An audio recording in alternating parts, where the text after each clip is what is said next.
Fill her up. You're listening to the Gas Digital Network.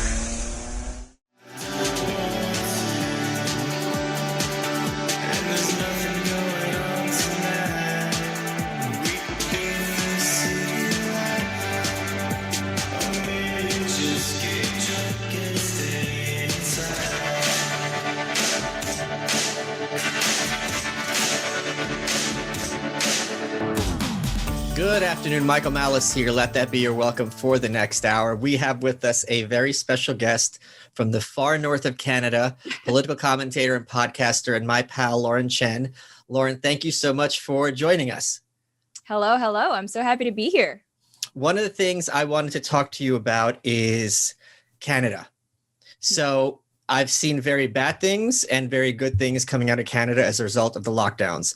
By the bad things, I think Trudeau, the minstrel show, prime minister you guys have, has been doing a horrific job of imposing extreme lockdowns on the Canadian population. But I've also seen, shockingly, Canadians fighting back to a far greater degree than Americans, stealing our thunder. And I've also seen other horrific videos, like people being pulled out of their homes, something that you and I would have probably guessed was unthinkable 2 years ago.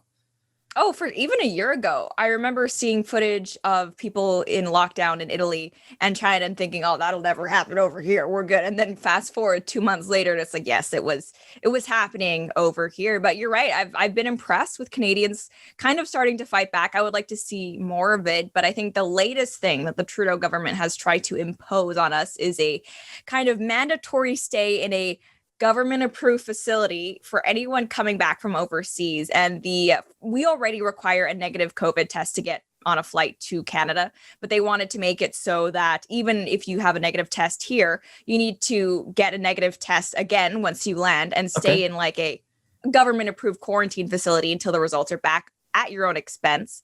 But I think there's a lawsuit going on right now because, you can't just detain people with no reason. And so I'm hoping that gets overturned because, like you, I have to travel a lot for work and I don't want to have to go through like a little mini gulag essentially every time I need to do so. So yeah, good on Canadians. So putting kids in cages is Hitler. Putting adults in cages is just being reasonable. Public safety. Yeah. Public health safety.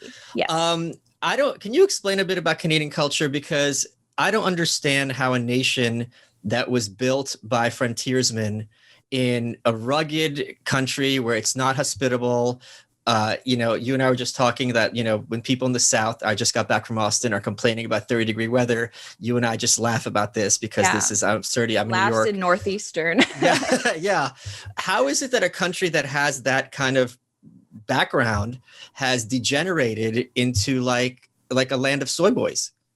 It's so interesting because if you look at Canadians during World War II and World War I, we were like on the front lines. We were hardy folk. And just so your audience knows, I grew up abroad in American school. So I'm kind of like a third culture kid. And I went to American university. So I kind of have, I am Canadian and I appreciate my Canadianness, but also, there's a part of me culturally that is kind of American. And I love how polite Canadians are. We're very understanding, but when it comes to politics, unfortunately, that can lead into apathy.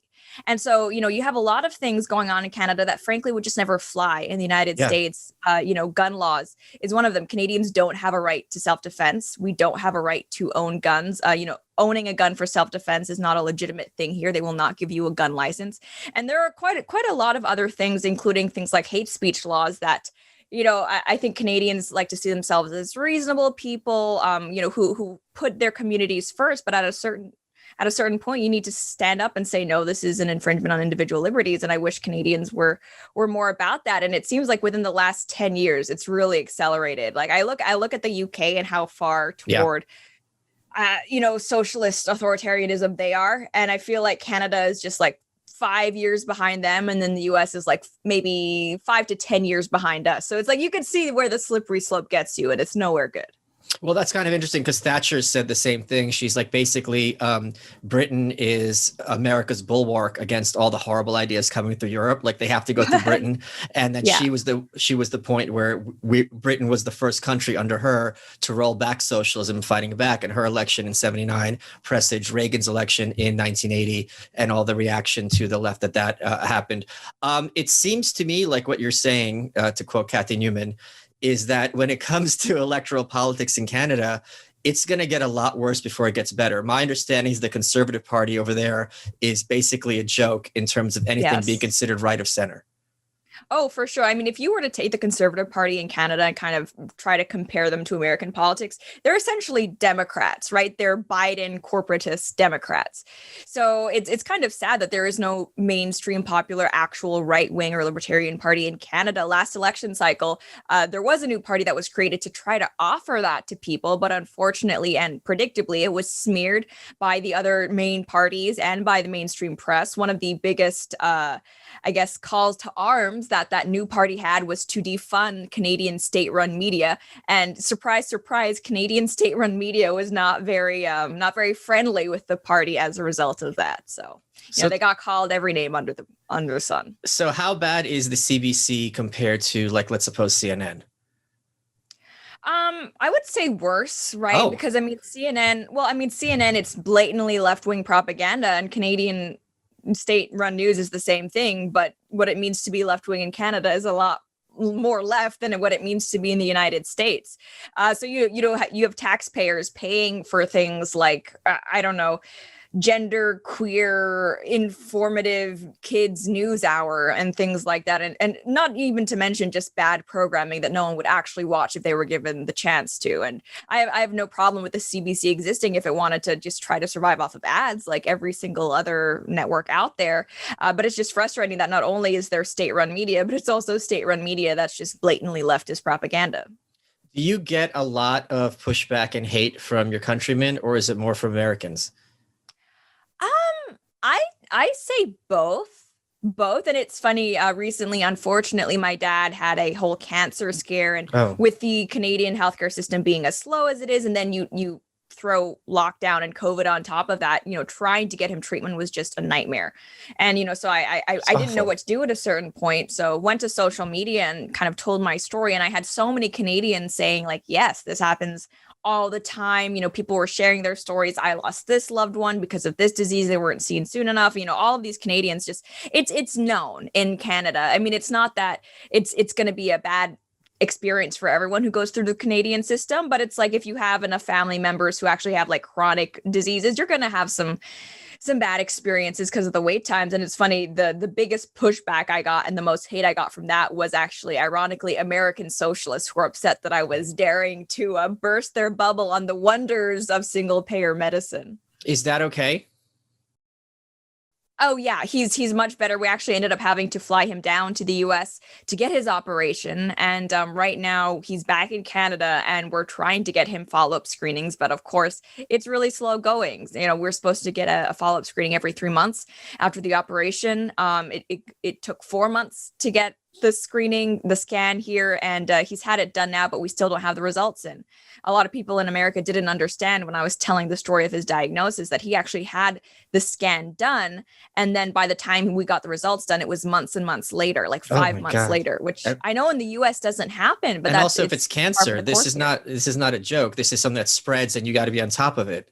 Exactly. Like this is you need timely care. And but unfortunately, in at least Quebec, the province that I'm at, because of COVID, things like cancer screenings and a lot of these like follow-ups, even looking at results, that's been filed under non-essential care or like less pressing. It's just cancer. You can just wait. It's not a big deal. It's not like there's an extremely high death rate that just increases the longer you wait. Well, it's frustrating. Frustrating, I think, is an understatement. Let's talk about this a little bit because, it's one thing for me. I'm very fortunate. COVID is not really a threat to me in my age and whatever level of health. Right. And it's, of course, you hear a lot of these stories, but, you hear stories where people couldn't visit their parents' funeral. They couldn't hold their mom or dad's hand as they were passing, things like this. And your heart just like breaks for them. It's just mortifying and horrible. I something that drives me crazy is this sense of powerlessness in the face of authority. Maybe it's because of my Soviet blood, and it just makes me like literally homicidal. So can you talk about, first of all, this is dad, you know, I mean, this is not some friend on the street, someone you know from Twitter, whatever. What's it like living those months knowing dad has cancer? It might be getting worse every day. And if you're trying to get answers, sit down and shut the hell up. Yeah, no, it's infuriating. It really is. And I remember before I ended up just going to social media because I had no idea what else to do, I was on the phone calling everybody, calling doctors, calling hospitals, trying to get a response saying like, all right, we finally have these results. Let's get a surgery date scheduled. And I couldn't get a surgery date scheduled. No one was returning my calls. I would call the hospital, go straight to voicemail. I mean, I was like stalking these people, just trying to say like, why aren't you taking care of this? And it was so frustrating. And it was, like you said, that feeling of powerlessness because I can't perform his surgery. I don't know what to do for this.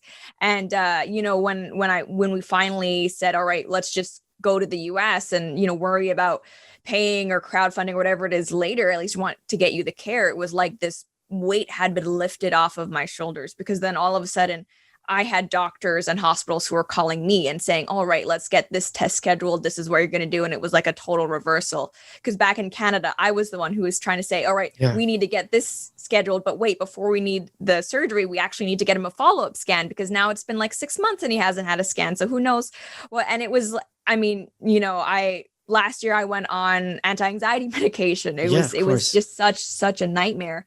And yeah, I don't think there's any worse feeling in the world. And I had a lot of Americans saying like, well, it's not perfect here. You know, what about all the people who can't pay for healthcare and therefore can't get it? And it's like, look, I'm not saying American system is perfect. I don't know anybody, Republican, Democrat, whatever, who thinks the American system is working. But it's like, what's even more frustrating than not being able to pay for healthcare is paying for healthcare for decades through your taxes. And then when you need it, not being able to get it. And that's probably one of the most frustrating things for us is that, you know, my dad has paid his taxes. He's paid into the system almost his entire life, you know, since he's moved to Canada. But when he actually needed it, it wasn't there for him. And actually my parents were so shaken by what happened last year that now they're looking to move to the States and just pay for private insurance because they've actually, you know, they've done the costing. And so even if you have to pay out of pocket, because the taxes are lower, you still end up being ahead, and not to mention you can actually access the healthcare when you need it. So it was a real wake up call for our family. One thing I find disturbing is the progressive insistence that every aspect of everyone's life has to be subject to Republican or Democrat or politics. And you're not sitting there in terms of talking politics. You're sitting there in things of, I just want this operation for my dad and I want my dad not to die. I don't see how that's really, I mean, I understand how it's a broader political issue, Canada versus America, but if it was easier for you in Canada, you'd be singing "Oh Canada." And raising that maple leaf flag. Care. Yeah, no one cares at that point. I actually had like socialists, progressives accusing me of like trying to cut the line to get my dad healthcare. Like they were mad at me for trying to seek care faster because that means I would have to jump the line. It's like, look, it's my dad. Quite frankly, I would do whatever. Like, I don't care. I want to get him a surgery. I'll go wherever it takes to do that. So it was it was a really, really stressful situation. Thankfully, he had the surgery. But again, like now we're waiting on scans. We want to know what's happening. And it's not easy to get those results, to get that appointment. And actually, even myself, I had a biopsy done, a little scalp thing. It probably fine. But even then, like I had to wait like a year for the appointment, 4 months for the surgery date. And, you know, the biopsy results were supposed to come in after 6 weeks. It's been like 9 weeks and I still don't have them. So it's like, well, this is just it's an amazing system working out super good for everybody. What would the wait times have been before COVID? Do you have any idea? I mean, they probably would have been shorter, but by how much I can't say. And I mean, my thing to see a dermatologist, you know, the year wait to see him, that was before COVID happened. So that actually was that was normal Canada. So I do want to clarify for Americans who are watching this, Canadian healthcare is provincial run. It's not by the federal government. So, you know, you might have different provinces running much better, much worse, depending. All I can speak for is, you know, Quebec, which is my province. And I think a lot of Americans like Bernie Sanders think that it's this big federal system. And so they're trying to copy a non-existent Canadian federal system in the US, but it's by province. Can you like on a personal level, what advice would you give to someone who is in a situation like yours because of these lockdowns, where they're completely trapped and powerless, where they're at risk or their loved ones are at risk, even someone dealing with mental health? I'm sure a lot of both of our fans are people who don't have that many friends or a big social network, and that's fine. And, we know that, and we kind of talk to them. And this has really hit them disproportionately very, very hard, because as people talk about constantly before COVID, when this became kind of heretical, if you lock someone in a house, and humans are social animals, and if they have no one to talk to, no outlet, it's going to have really extreme consequences very quickly. We see this with the solitary confinement, like when people regard it, and I would agree with this to some extent, as a form of torture. It's like the mind just goes crazy. So what advice would you give to people in this situation? Well, I guess my advice would be don't wait, like whatever it may be. If you're in a situation where you live alone and you're struggling, don't suffer in silence. If there's someone you can move in with or something that you can do, don't wait, don't put it off. Don't try to convince yourself that, oh, what I'm going through, it's no big deal. Like it is a big deal. If it's a big deal for you, then it deserves some sort of action to change the situation. I've seen a lot of people in LA talk about moving to Texas or Florida just so they can go back to work and, be in a normal society, at least to some extent. And I think, honestly, that's worth it. Don't let anyone try to convince you that putting the mental health of yourself or your family, above some draconian lockdown measures is selfish or anything like that, because it's not. And that's what really has bothered me with this whole COVID thing, is seeing all the gaslighting happening. It's like, if you dare to express any concern with the heightened suicide levels or, domestic abuse, alcoholism, all of these substance abuse issues, like if you're concerned about that, or just in general the violation of individual freedoms, then you're the bad guy. It's like, no, I don't think so. So yeah, I mean, do whatever you need to do to get through this, because you're not weak for struggling, and these are unprecedented times, and I think everyone has been having a hard time. When it comes to, like, I would agree completely with what you just said. When it comes to something either as simple as a diet to this, if you're going to be basing your vision of success on willpower, you're going to fail, because willpower is finite. No matter how strong you are, there's going to be a point where it runs out. And if you don't have a mechanism to, what do I do when that runs out, you're really setting yourself up for defeat. There's a great quote from one of my favorite people, the Harlem Renaissance writer, Zora Neale Hurston. I pulled it up to get exactly right. And she says, if you're silent about your pain, they'll kill you and say you enjoyed it. So I think a lot of people, amazing quote, yeah, which is really disturbing on social media, like you experienced yourself. If people are like, I'm really having a tough time, so many people swarm in and like, well, you need to suck it up, because otherwise grandma is going to die.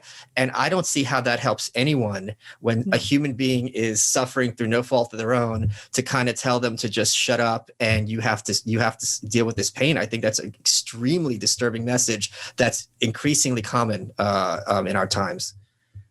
No, for sure. And what's bothered me is that people present this dichotomy, right? You either want your own mental health or you want to kill grandma. Like there's no in between. It's either or. You have to pick. And if you dare to express any concern for yourself or even your own family, then you're the bad guy. It's like, what? No, that doesn't make sense. It's not like that. That's not a nuanced conversation at all these people are having. It's just, I mean, it's just purely ideological at this point. Hey guys, Michael Malice here. I want to take a second and thank our newest sponsor, Fume, F-U-M. If you go to Fume Essential, FUMessential.com, and look at their selection and use promo code Malice10, you get 10% off your order. Here is what Fume is. It's a great, natural, non-addictive replacement for smoking, vaping, and nicotine. What it looks like, they sent me one. It's really cool. I call it like a steampunk e-cigarette. It's a hollow piece of Canadian maple. Then they have these cores, which are infused with the benefits of different plants. So you take the core, it's kind of like this foam thing you stick at the end. So you have that hand to mouth action, like when you're smoking or vaping, but this is entirely non-addictive and natural. They've got different kinds. There's got lavender to help you relax, peppermint for good breath, black pepper cores to help you quit smoking. They're all manufactured and sustainably produced in Canada, just like Lauren. So quitting smoking or vaping is much easier to do when you have an organic substitute instead of trying to go cold turkey. If you go to FUMessential.com and use promo code Malice10, you get 10% off your entire order. And this stuff looks really cool. let's get back to the show. One of my favorite things about your YouTube channel, and I have to ask this, is that every single thumbnail has you making a different expression. So it's like, Yeah. ooh. And I'm imagining, I want to hear the backstory about this because you're such a good person at social media. And imagine like, okay, I want to look like I just saw a big spider. No, that's too big. Like, is that the kind of thing that gets clicks? And I respect the hustle, certainly. No, well, we've experimented, right? So I've been on YouTube for like 4 years, maybe going on 5 at this point. Yeah.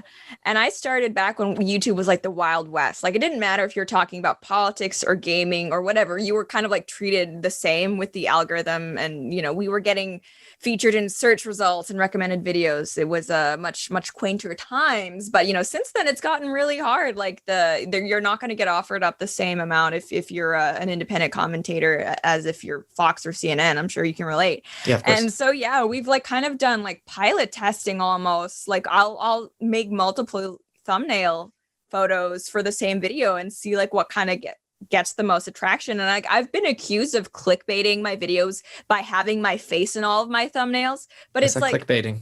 I know, I'm in it. Pepsi has their logo on their can. I don't understand. Yeah, that's you. You're the product. Yeah. Clickbait. Yeah. And like we've noticed, like if my face isn't in it, people click way less. I guess that, I mean, it helps people, I guess, know it's my video if they're subscribed to me. And then like, yeah, if you can make it look interesting, then that's gonna help people, like their eyes be drawn to the video, and hopefully they click it, leave a like, comment, share, subscribe, all that good stuff. And yeah, it's funny because I mean, you know, I'm talking about these political issues, but like you said, it's also social media. So it's like trying to marry these two worlds of like influencer culture with also politics. One of the things conservatives seem to have a problem with, which I disagree heavily about, is I think it is absolutely true that females on social media get disproportionate hate and anger compared to the guys. And I think it gets much more personal with women than it does with guys. So you're female and you're biracial. Do you get more hate because of the biracial and racist stuff, or do you get more hate because of misogynistic stuff? It kind of depends on the issue, really. I something where I will agree that I get a disproportionate amount of hate because I'm female is back when I used to have a Patreon account. Okay. People would like, oh, simps, you're just grifting for sim money and stuff like that. And it's like every single male commentator who's independent has some sort of Patreon or subscribe star. It's just a thing you do if you're an independent creator. Right. But because I was getting, you know, and my subscribers were getting hate for it, I actually don't have a Patreon or subscribes or anything like that. I just do ads, which I know a lot of people don't like. But I mean, the amount of like hostility to a female commentator creating any type of like crowdfunding, you're going to get called an e-girl, or you're going to get called a thought, and all of these things. And it's frustrating because men don't get called the same things. And the biracial thing, hold on, I get called a thought on a regular basis, and I own it. Really? I own it. Yeah. Oh, okay, we should have like some sort of thought club or something like that. What? I know. I wanted to call my new show Thought Revolt, like THO. But Liam was like, no, don't do it. But I thought that would be good, right? Thought Revolt. Yeah, but a lot of the boomers are going to be like, why is she misspelling thought? It's going to be like my show. Yeah, don't you mean YOU''re? Yeah. Yeah. So anyway, but the biracial thing, it's frustrating because I'm almost like Schrodinger's minority. Like depending on the situation, I'm either white or race traitor Uncle Chan, and it's all what's convenient to them. It's I mean, Uncle it's Chan's something, a word. I never heard that. It's like Uncle Tom, but I for get it. Asians. Yeah. Wow. Yeah. Oh wow. That's. But the other thing that's really funny. It is kind of clever. Yeah. I guess. One of the things that you see a lot is people are just programmed to spew a bunch of epithets together, which is like far right, Nazi, grifter, QAnon, white supremacists. And it's just really funny because if there's one thing white supremacists are against, it's mixed race. Like this was their big issue. Do not intermarry. You're destroying the white race. And you are obviously an example to the contrary. So you would be the person, but they don't care. It's just a slur. Yeah, they don't care at all. And it's like, I mean, I'm mixed race. I'm married to someone who is a like card holding Native American, not like Elizabeth Warren fake Native American. Like he has a tribe and all of that. But I still get called white supremacist, white nationalist. I get called an anti-Semite now, which is like, when have I ever talked about anything to do with Jewish people? Right. Or maybe that's the anti-Semitism. Yeah. I'm not talking about them enough. I'm like, no, I honestly don't know what's the appropriate amount to talk about Jews apparently, so I don't get called that. It's very strange. And it's like, I very rarely see them like present evidence, or if it is, it's just like this like 30-second clip that's like totally out of context. I don't know. I've kind of learned to just ignore it. I mean, when you're living in an era where the actual former president is called these same things, it takes away all the credibility, in my opinion. Yeah, the thing I always point out to all of these types is the difference between you and Donald Trump is that his grandchildren will be raised Jewish, because all his kids, Ivanka converted.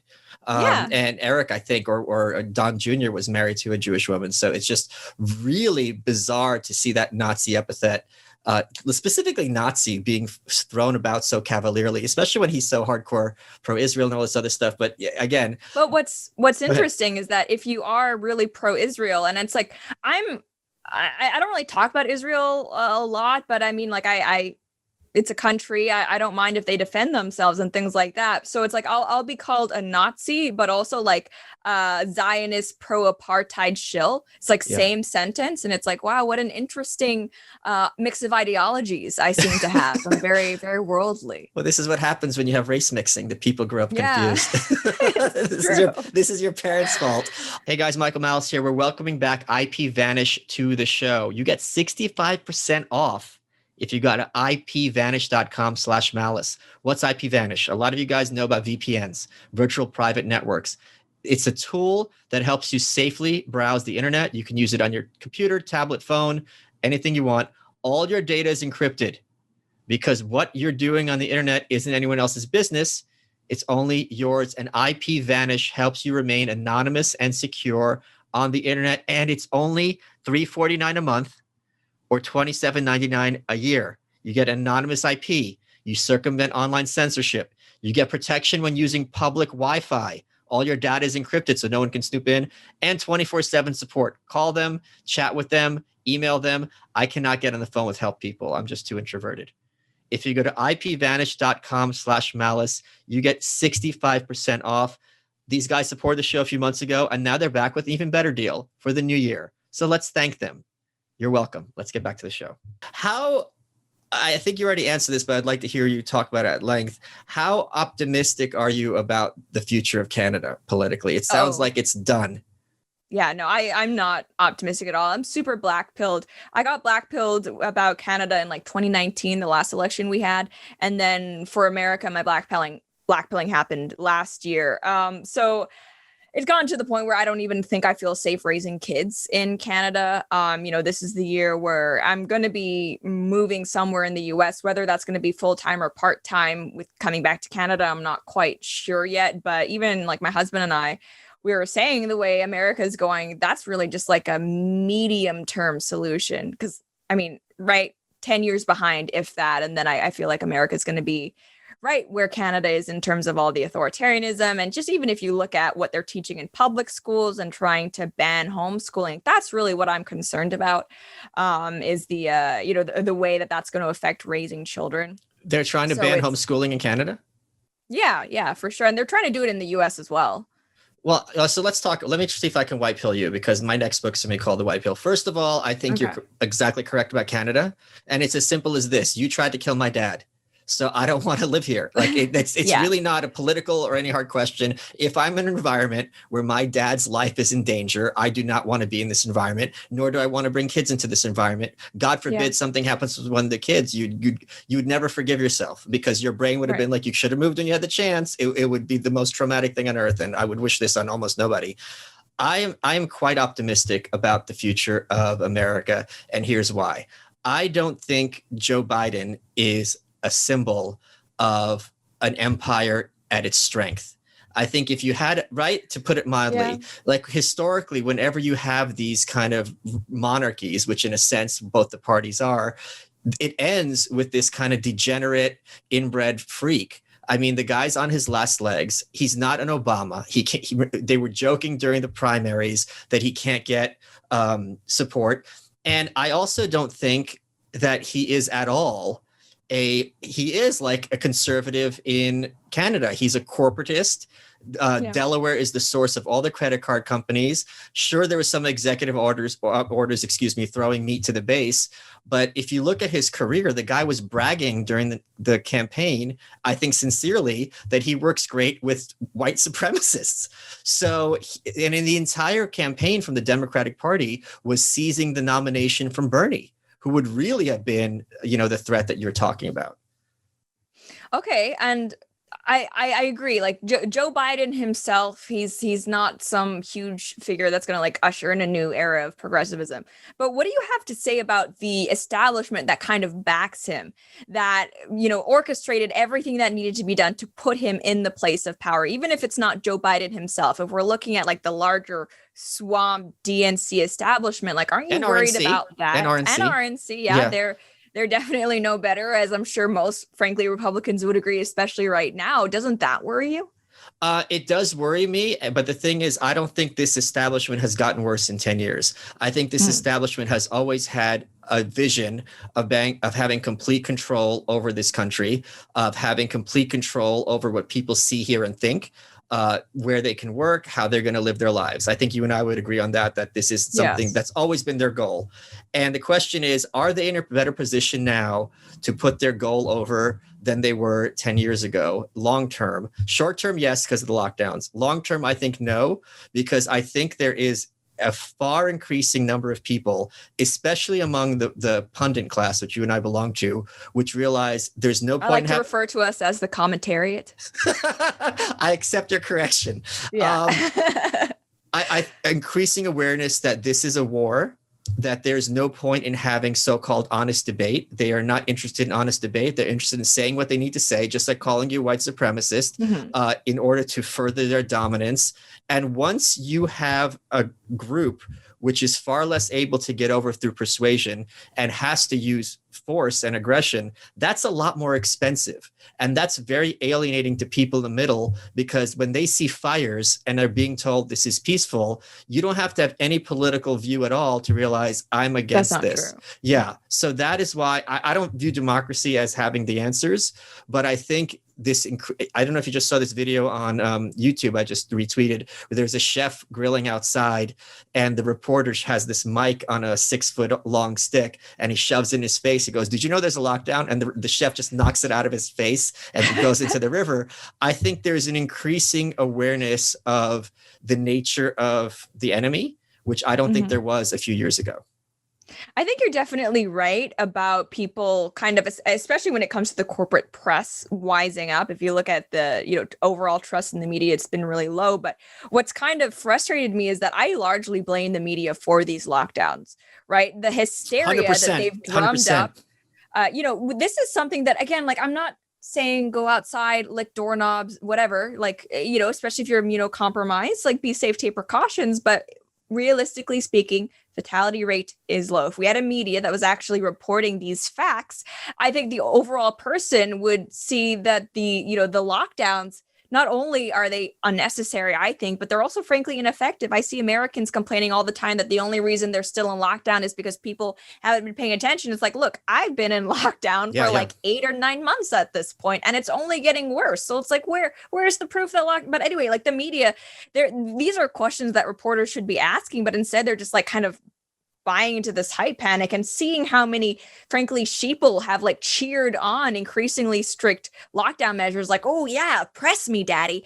That has, like, I thought we all agreed the media was bullcrap. Why all of a sudden, when it comes to the pandemic, are we believing everything they say again? That's been frustrating for me. That's going to be a great little sound clip, by the way, from this episode. But, but let's build on what you just said, because I completely agree. Let's suppose I'm a Democrat or Republican governor, and I'm looking at the math and I'm being like, okay, look, this is bad, but not to the point where I have to put everyone in my state out of work. I have to open up a little bit. I will immediately, we saw this Kristi Noem, we saw this Ron DeSantis, I will be immediately demonized as a complete monster who's advocating for the genocide of the elderly in my state.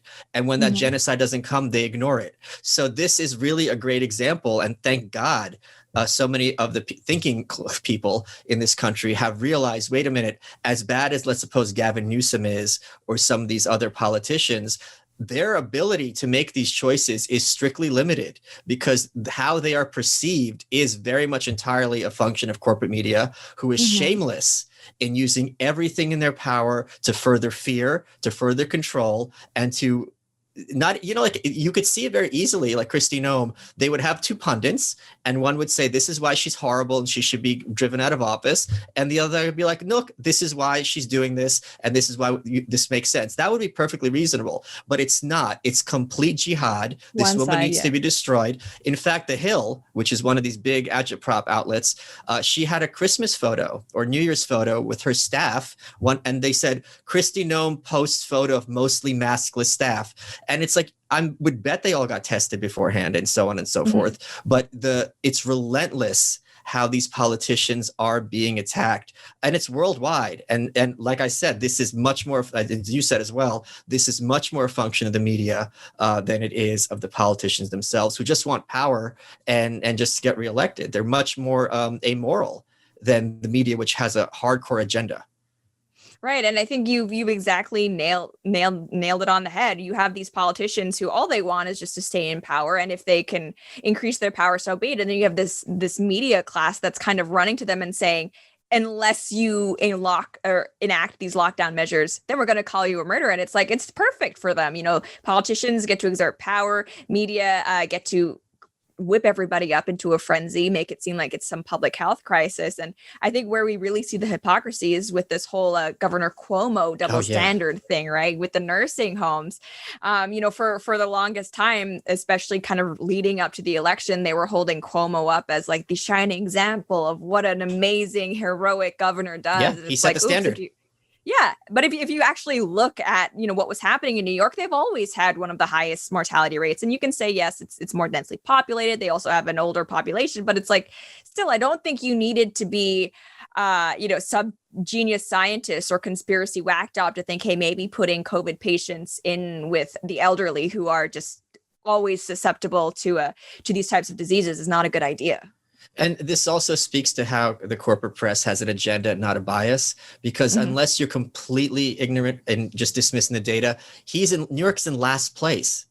So you could say New York did better, but it would have been worse. But to have it as this is the example being the worst mortality rate, I think it was anywhere on earth. It was something crazy like that. Yeah. These two things do not add up. You can say he's doing it. Go ahead.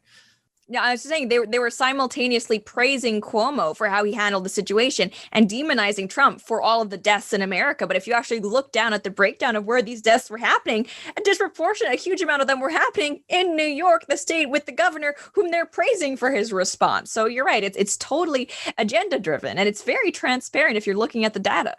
But that's the other thing. I don't think this would have been as transparent 6 or 7 years ago. And thanks to social media, as soon as they put forth their agenda, they can be checked in real time, just with two jerks with mics like you and I, you in Canada, me here in Brooklyn. But I think that is why I think social media is so freaking out. They tried this in 2016. They coined the term fake news.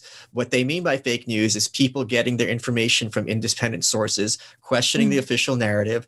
And this really caused a problem, because if your narrative is so fragile that a single person asking a very obvious question, like here's another one. This is one of my fans tweeted this yesterday. They said, you keep calling what happened on January 16th an insurrection. How do you really believe there would be an insurrection or revolt against the government and everyone left their guns at home? This makes sense to you? And when you put it in those terms, it's like, holy crap. Yeah. Like, how are you going to overthrow the government with a big lighter? So just simple. And some zip ties. Yeah, some zip ties. Yeah. It's one thing to say what happened on January 6th, people died. That is not acceptable. That's crazy. It's nothing to say they didn't think that by sitting in Pelosi's chair that now they were going to be the Speaker of the House and Trump's going to be president again. Yeah.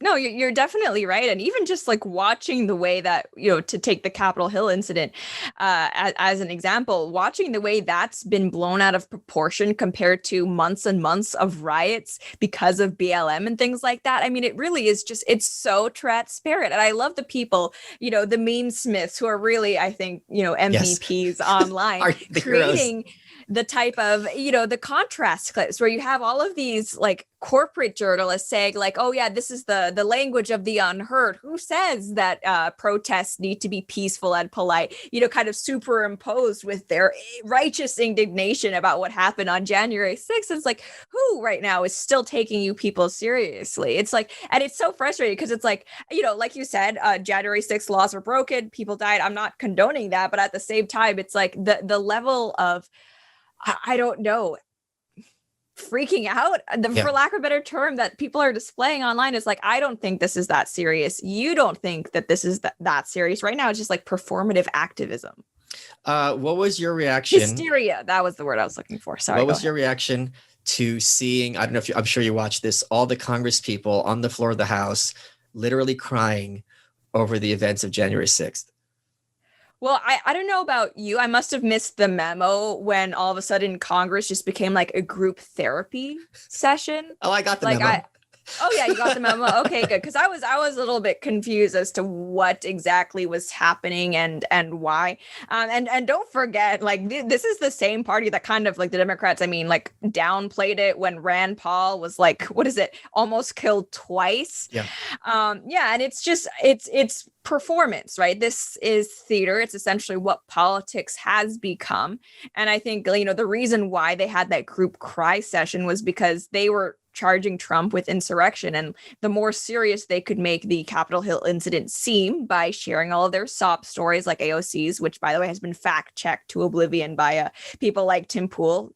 It's been, very much exaggerated. The more serious potential charges they could lay against Trump, therefore prohibiting him from running in 2024. And it's just like, I miss when we were actually talking about policies, versus AOC's tears on January 6th. It's just very frustrating to watch, especially considering the fact that none of these people are very convincing actors. Like, I'm sorry, but they're just not. Well, there's someone I saw tweeted, this was really good. They go, AOC is so privileged because there was a cop who went to her office to make sure she was okay, and this brought up memories of sex, right, or something. But someone commented like AOC had to interact with someone in the working class, and she's been crying for 2 weeks about it. Which I thought was a great way to kind of cut that. So this is my question, and I don't think either of us will have a good answer necessarily.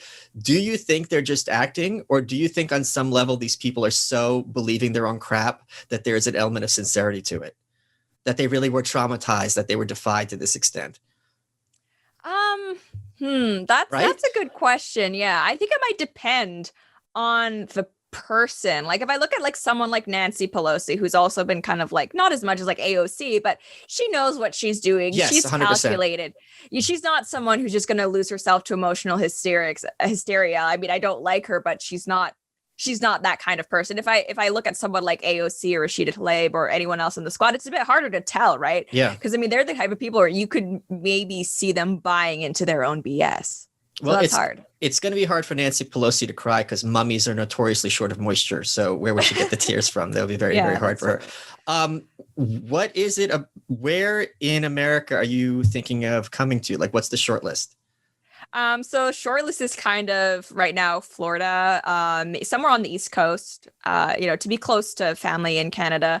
I do appreciate Florida's weather and lack of state income tax and the fact that they are opened up, but crazy people in Florida. So win some, you lose some. The notorious Florida man. I want to explore the Carolinas a little bit before we make a decision because I hear those are beautiful as well. But I want to live where people are sane.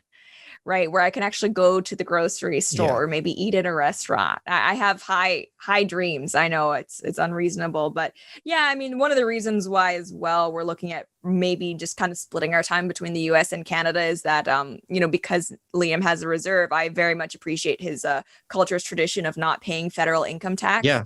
So that is something that I would like to embrace this year as well.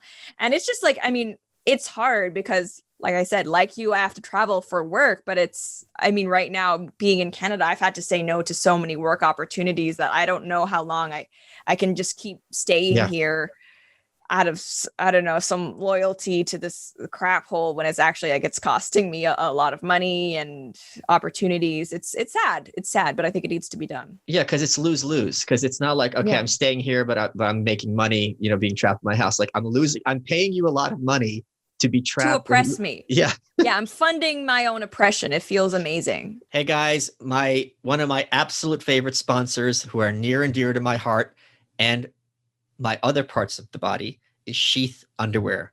If you go to sheathunderwear.com and use promo code Malice20, you get 20% off your order. What makes Sheath unique? They brought their boxer briefs. They're the most comfortable ones you ever wear. They brought them to the studio now a while ago. And I thought to myself, what the F is this?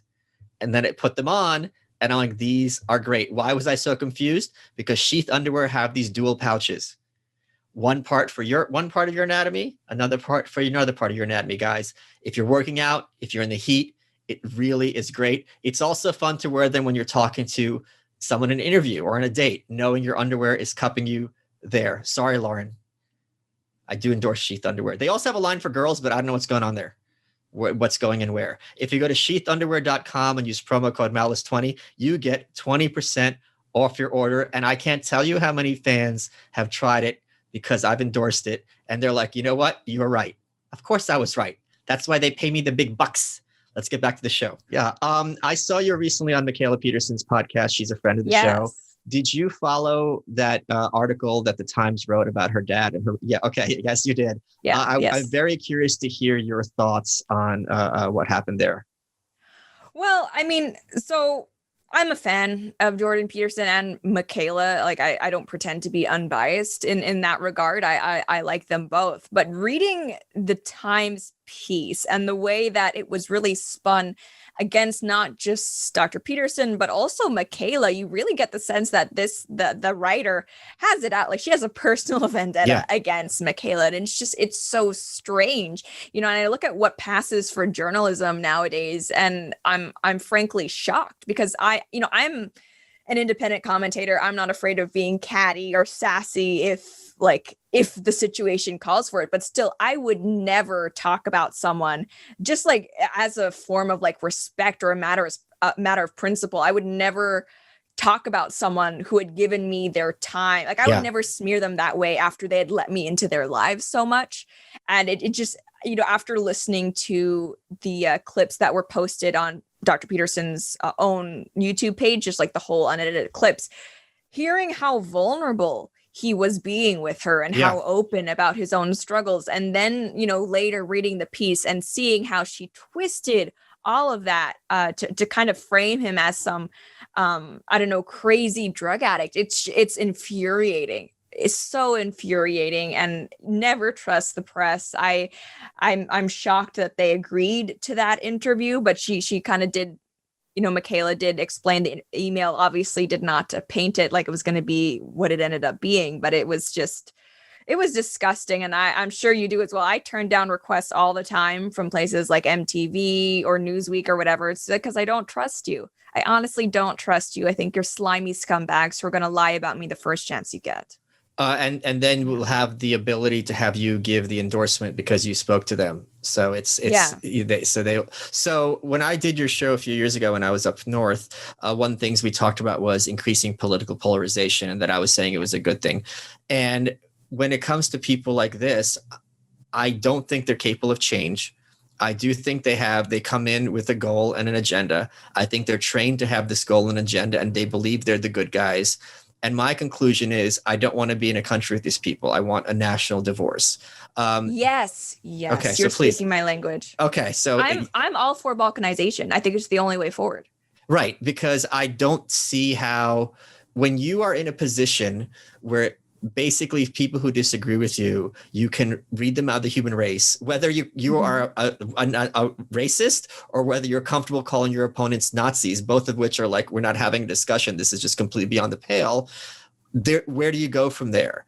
Because I mean, I'm sure you remember not that long ago, the NRA, which most gun rights people think are like Mitt Romney sellouts, Yeah. they were advocating calling it a terrorist organization, and that's still common parlance among the left. So if your view is that the milquetoast Second Amendment people are Bin Laden, and I'm far, far past that, I don't see how we're supposed to, share a system of governance. I want my gun. You want me to be unsafe in my home.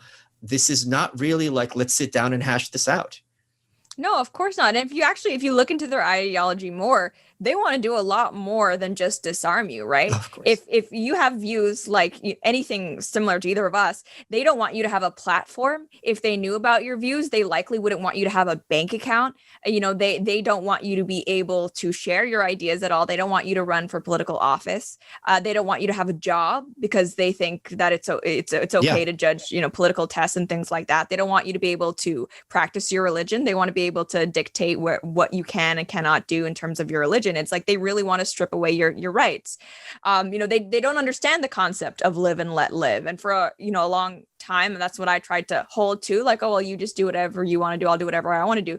You can't have that arrangement with these control freak authoritarians. And I think you're right. The only way forward is some sort of like national divorce, because otherwise we're just going to be fighting against people who want to oppress us in any fashion that they can. And why should we have to put up with that? Like, I mean, I'm not trying to tell you what to do. Why can't we just leave? I'm all in favor of that. I think it's very weird that people insist that some kind of national divorce would have to lead to violence. If Quebec, like Brexit was a great example, Czechoslovakia breaking up was a great example. West Virginia was during the war, but it might not be clean, but it certainly doesn't have. What divorce is clean, Yeah, and that's the thing. Like, anyone who tells you that it's crazy pie in the sky to talk about this, they are lying. They're gaslighting. Like you said, Brexit was a great example of this. There are mainstream separatist movements in Quebec, like you mentioned, as well as in Scotland.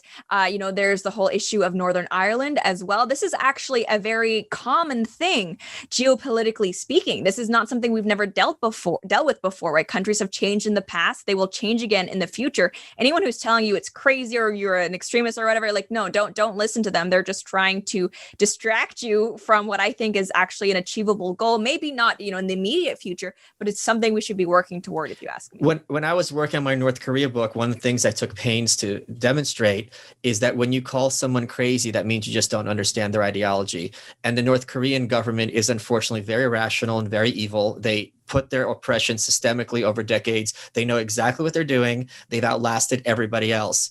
And there's a similarity, like when you have these, entirely blue-pilled people who get their news and their reaction to the news from CNN, anything like you or I would say would come off as completely crazy to them. And it's like, great.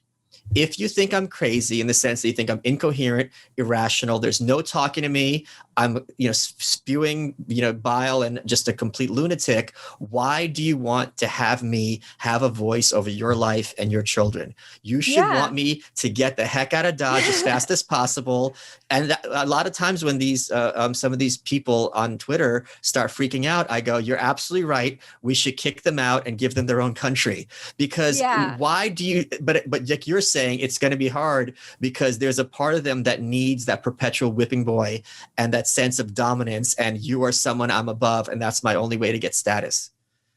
No, it's true. And I think that that's going to be, I guess, ultimately, we just have to hope that their hatred for us and their want to disassociate from us wins out over their need to control us. Because like you said, I thought about that too. It's like, you guys clearly hate me. You don't want to share a country with me. Ew, come on. I'm so evil. Don't you wish we could just like separate? And I mean, I've started kind of thinking like, all right, well, how would we go about doing this? And, there are states like Texas who, I think are flirting with it. In Canada, we have the whole Wexit movement, places like Alberta and I mean, even Quebec. And I think it's a good idea because I think, the bigger these federal governments are, and the more overarching their powers are, the more people that are going to be unhappy living under them, the more people that aren't going to be represented by what's happening. So it's like, why are we still doing this? But I think we've been living in an era of comfort and no change for too long, that now the idea of a new country or of a national divorce, that like even just thinking about it makes people uncomfortable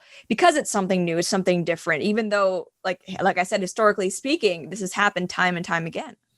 Something that happened in the last Canadian election for the American audience is not only were there no representatives in government from like the western half of Canada, they were all like, there were none of Trudeau's party or the New Democrats. Trudeau won, I think, with a less percentage of the vote than the Conservatives, but he got more seats anyway. And this was a huge kind of like, how am I part of this country if I have literally no representation on the federal level? This is kind of nuts. How strong is the animus in Western Canada to the Trudeau administration? Oh, it's very, very strong, because like, not only for people who aren't familiar with the way Canadian politics works, the people who are in the prairie provinces, kind of Western Canada, they're a lot more conservative than the people in Ontario, Quebec, or anything, or BC. BC on the West Coast is kind of like an outlier because they're like Seattle, kind of. Yeah, exactly. Kind of like that.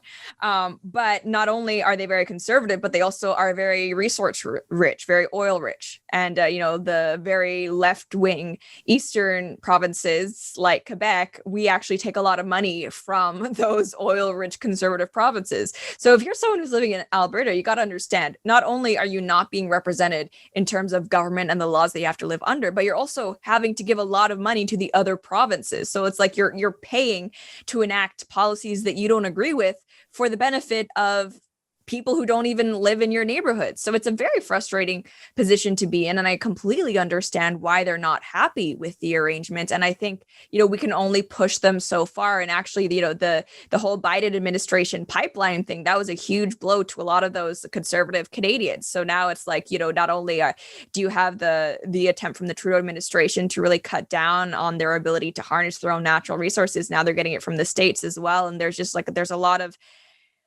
frustration, a lot of animosity toward the federal government over there. And like what I think would have been amazing is that if under the Trump administration, or maybe 2024, who knows, there's like a separation, like maybe if Canada could take California and Washington, and the US can maybe take the prairie provinces, there could be like a realignment where a lot of people, I think, would be a lot happier with their governments. How are people in the Western provinces portrayed in Canadian culture and media? Is it like kind of like how we treat the South, that they're just like these backwards hillbillies? Yeah. Stupid. Yeah. Same thing. It's amazing how these tropes are so used in country after country, because they clearly serve such a useful purpose. Because if someone's this inbred hillbilly, why would they need representation anyway? They don't know what's you don't need to listen to them. Right. Yeah. And I'm just like, okay, go farm your cows and whatever, and just we'll take care of everything. It's extremely condescending. I have a family that I'm very close friends with in rural Illinois. So it becomes very personal with me when these people are talked about like basically like less than garbage, and that their suffering is a source of humor. Yeah. I mean, and so you're in Brooklyn, so I don't know how you feel about this, but I have a strong contempt for cities and city people. I know there was like this big, breakdown anytime there's an election about like who votes how, and it's like, women versus like racial groups. If you actually look at the breakdown, the reason why far left policies are being enacted or voted in is because of cities. It's because of city people. And, the way that I think a lot of city people behave, as if, like you said, the rest of the country doesn't matter, as if, everybody must live 10 minutes away from a police station, so why would you need to defend yourself? It's frustrating. It's really frustrating. And I think, if we were to do some sort of cultural exchange where we put city people and we put them in, the middle of nowhere for a little bit, I think the far left would be, they'd be dealt a big blow, because I think a lot of city people also kind of get wrapped up in all of these, like, frankly, first world politics, things like, intersectional feminism and stuff, where it's like, if you actually have real problems or you work, a hard 9-to-5 job, you don't have the time to care about. That's a great point, and let me address it. It is becoming exponentially harder every year to defend cities. The one thing that I think conservatives tend not to be comfortable with is that the left tends to be the source of innovation, because they are more comfortable just creatively with new ideas, even if some of those new ideas are horrific, but they're also new ideas that are wonderful will often seem horrific at first, and then they're work out long term. They might not be liking them for the right reasons. They might be liking it just because it's new, but they are going to have that front seat at innovation, where conservatives tend to be more conservative. If it works, it works. I don't need to see the new thing. That said, any kind of creativity or innovation in New York has been systemically destroyed over the last year, consciously and intentionally. All these little stores that you often hear about, this mom and pop shop. These mom and pop shops in cities are often like, this cheesecake store, like it's the only cheesecake store on earth. And you go there, there's gonna be 60 kinds of cheesecakes. And this is someone who's passionate. This is someone who's talented. This is someone, and when I was in Toronto, there was a place called the Black Hoof, where they just serve organ meat, but it's organ meat, which usually you throw in the garbage, but the chef made it taste amazing. And this was the one place on earth you could get that. And I'm like, that to me is like real artistry. That place is closed. Like the amazing ice cream store in New York, which is the best on earth. And I always go to weird ice cream places when I go to new cities. They're closed. So it is because of this escalation, and because of these lockdowns, the things that would be the best argument for the left and the best argument for cities has been the first target. We have seen a systemic assault on small business, the likes of which America and Canada has never seen in our history, to the benefit of places like Amazon, Target, and Walmart, which certainly serve a purpose. But if those are the only 3 stores available and we turn either of our countries into a gigantic strip mall, that to me is NPC central and absolutely horrific. So you and I have a very big Venn diagram here. Are you gonna be staying in the cities then, or in light of that? I don't know. So I was just in Austin for a week. My whole crew moved there. I got to tell you, Lauren, it is to have so many people bending over backwards to be like, come here, we will do everything. I'll teach you how to drive. I'll help you find a place. My friend said, I'll fly to New York and I will pack everything you have and help you move. So to have that sense of love is just wonderful. And I know they mean it. And they're like, come join us. Like, we want you here. I feel so much more welcome in Austin than I have ever felt in New York. And that is extremely, extremely disturbing and unprecedented in my lifetime. So my answer is, I don't know what I'm going to do. What I'm definitely going to do is, like, every month now, travel for some place for a week and get a nice hotel room and have it feel like an apartment. But my rent here is good, and there's a mayoral election, and I am not a fan of Andrew Yang, but de Blasio is a literal communist, So, I mean, what he's done to the city is so horrific, and I can see Yang being a lot better in some contexts, but it's so hard. I've lived here all my life. You've moved around. I haven't. So to say goodbye to but on some level I have said goodbye, because all these memories have been ruined and destroyed by these horrible people. They're both done more damage to New York, Cuomo and de Blasio, than Mohammed Atta. And it's a joke, but it's not inaccurate. Yeah, and I think that's the way my husband feels about leaving Montreal, because it's like you have this, it's your home, you grew up there, and you have this loyalty there. But at what point do you realize that, the place you're romanticizing from your childhood or in your head is no longer the place that's still around you? And how much personal harm do you need to go through before you start to think, hey, maybe it's time to leave? It's not easy. There was this, a lot of Californians going through that as well. Yeah, there was this horrible reality show with Danny Bonaducci many years ago, and he was like an alcoholic and crazy and just going through it. And his wife of many years, who he married like the first night they met, told him she wants a divorce, and he's having this kind of meltdown, and he just looks off in the distance and he says, the woman I fell in love with doesn't exist. And it's kind of like what you're saying. Like, I have this idea of New York. I have these memories of New York. I have this passion for New York, but that New York is not this. It's not this at all. Like, I mean, one of the things, the subway is disgusting and gross, but it was 24/7. It hasn't been 24/7 for close to a year. To have these neighborhoods where this is the thing I didn't like about Austin. You can't just go to like a little neighborhood and walk around for a few hours and have a lot of stuff. The neighborhoods are small. It's very suburban in its layout. Even in LA, it's certainly in Montreal. You could find a neighborhood, you could walk for 2 hours and see cool things. That is not happening in Austin, but that's also decreasingly not happening here. I can't go to this cute little restaurant or this clothing store or this, French fry store. They're gone, and they're not going to be coming back. Why would I open a business under these economic circumstances where the rents are through the roof and the customers are locked in their home. As a small businessman, it's already a risky endeavor, as you and I know, being self-employed, trying to go out there and put up my shingle. But I would go to someplace other than New York or LA for sure. Yeah. And I mean, what I'm hearing from you is what I hear from a lot of people who are like right now in California or New York and things like that. But my hope is that the people who do leave these places, as we see happening all the time, there's this big exodus from, blue states, frankly, red states. I just hope they don't kind of impose the changes that will gradually, through their voting, turn Austin or Dallas, for example, into the next New York or the next LA. Because I think, I've spoken to people who are from Texas and who are from Nevada, and they're a little bit worried that that's happening to their state because all of these people are moving in and kind of bringing bad policies with them. Yeah, they have no concept that things are bad because of what they've been pushing for. Exactly. They see a complete disconnect because all right-thinking people do X, Y, and Z. And it's just like, well, look, we're all suffering. And then Texas is like, we're not doing so bad compared to you. And it just is a complete lack of critical thought. And this is also the fault of relying on media. If you rely on media and you're told this is what normal people think, smart people think, you're never going to question that and have to be like, did you ever wonder that maybe it's not just a correlation, that it is a causation, that, these things do lead to nefarious consequences. And if you don't do them, it won't have nefarious consequences. And I also think there's such a sense of selfishness in the worst sense. It's just like, I don't care that your business is being destroyed. You're an immigrant family who has like a Chinese restaurant or something. And like you've worked for 20 years. Now you're going to be broke. It's like, well, what choice do you have? We're not going to not kill old people. And it's like, I don't think that's how it works. Yeah.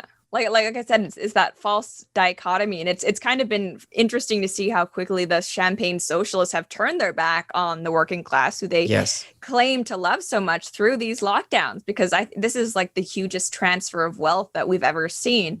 And the other day I was so frustrated because I needed to buy I wanted to buy like a paper planner agenda thing, because I'm a boomer and I like to have my schedule like in a book. I don't trust the computer for that. But well, that is the most boomer thing ever. I know. But I like to see it and I like to write it down. It's one thing to trust it, be like, I don't trust the computer. Yeah, the computer, it knows what it did. Anyway, so it's like, I wanted to go to a store and actually get one. But because of the reduced capacity, I would have had to wait outside for like an hour and a half. And I don't have an hour and a half to wait outside. So contributing to the problem, I went online and I ordered one from Amazon and it arrived at my house the next day. I felt like a piece of crap afterward because like, oh my gosh, I am part of the problem, but also I don't have a choice, like unless you're willing to kind of set aside a whole afternoon just to get one thing. This is what they're actually driving you to do. It's so frustrating. And I don't think the people who are advocating for these lockdowns understand how much of a middle finger it is to small businesses. Even like my mom, our family last year, before we knew this was going to be happening, we started up our own like kind of soap, bath and body business. And it's like, our opportunities for selling in person have kind of been zero, right? Because everything's closed, craft fairs, farmers markets, none of that's happening. And it's like, really, like we have online, that's pretty much it. But guess what? We don't have as big of an online presence as like Lush or Bath and Body Works or things like that. It's also like you're at a craft fair, you go to the booth, you smell them. Oh, this smells nice. It's such a great impulse buy. But if you say on like some Etsy, it's like, oh, this has notes of tangerine, neroli, and sandalwood. I don't really know what that means. What does that smell like? You don't know. Yeah. So or even like when we were selling in person in this past summer at I don't know if you've been to like Byward Market in Ottawa. It's super, super cute. Everyone has to have masks on. How can you smell soap and bath products like when you have a mask on? It totally defeats the purpose. Lauren, we're running out of time. What has been your favorite part of this interview? My favorite part of this interview has been talking about the national divorce, because that's one of the few things now that gets me excited in a positive way. Glad to, have you on that side. Let's work together, make it happen. New country. I've flirted, with the idea of Lorlantia. We can, incorporate Michael in there somehow, but, I'm excited for that. And if, I've also talked about with my husband the idea of starting a compound. If we do start a compound, sort of a sovereign citizen movement, I would love to have you there, Michael. I would be happy to join and take over. You are welcome.